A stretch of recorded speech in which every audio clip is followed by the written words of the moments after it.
माझी प्रायोरिटी मुलगी आहे माझी. बरोबर.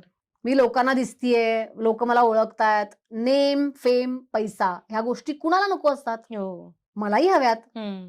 म्हणजे फायनान्शियली इंडिपेंडंट असणं ही प्रत्येक स्त्रीची आजची गरज आहे राइट. आणि ही काळाची गरज आहे. पण हं. हे सगळं मला मिळालं. मला 50 लोकं ओळखतायत आणि मी रोज टीव्हीवर दिसतीये. मला माझे लाखो रुपये मिळतायत. पण माझ्या मुलीचं सगळं सॅक्रिफाईस करायला लागतंय किंवा हो. ती सफर होतीये. माझं फॅमिली लाईफ सफर होतंय. तर ह्यातनं मला काय मिळणार आहे? हं. बरोबर. ह्यातनं अचीव्ह काय करायचंय एक्झॅक्टली तुम्हाला? हं.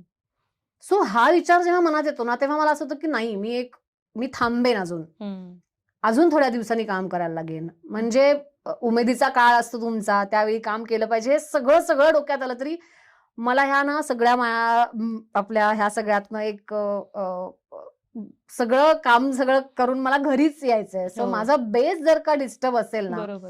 तर मी कामही नाही करू शकणार. बरोबर. हे एक सारखं जाणवतं म्हणून मला आता अ, कळत नाहीये कुठून सुरू करावी. पण फिल्म्सना एवढा वेळ लागत नाही. हं. वेब सीरीज करायच्या. मी एकही वेब सीरीज केलेली नाही आजपर्यंत. सो मला तुमच्या पॉडकास्ट मधनं मला लोकांना नक्की सांगायला आवडेल, की मला जेन्युइनली वेब सीरीज करायची आहे. कारण मस्त. वेब सीरीजमध्ये आजकाल खूप वेगवेगळी कॅरेक्टर्स हो. डेव्हलप करतात ते हं. आणि खूप वेगवेगळे रोल लोकांना करायला मिळतायत. सुपर. तर मी तर वाट बघतेय मला असं काहीतरी करता येईल आणि नेहमी देऊळसाठी मला वेगळे कष्ट घ्यायला लागले. नारबाची वाडीसाठी लागले. धर्मवीर केला मध्ये मी. हं.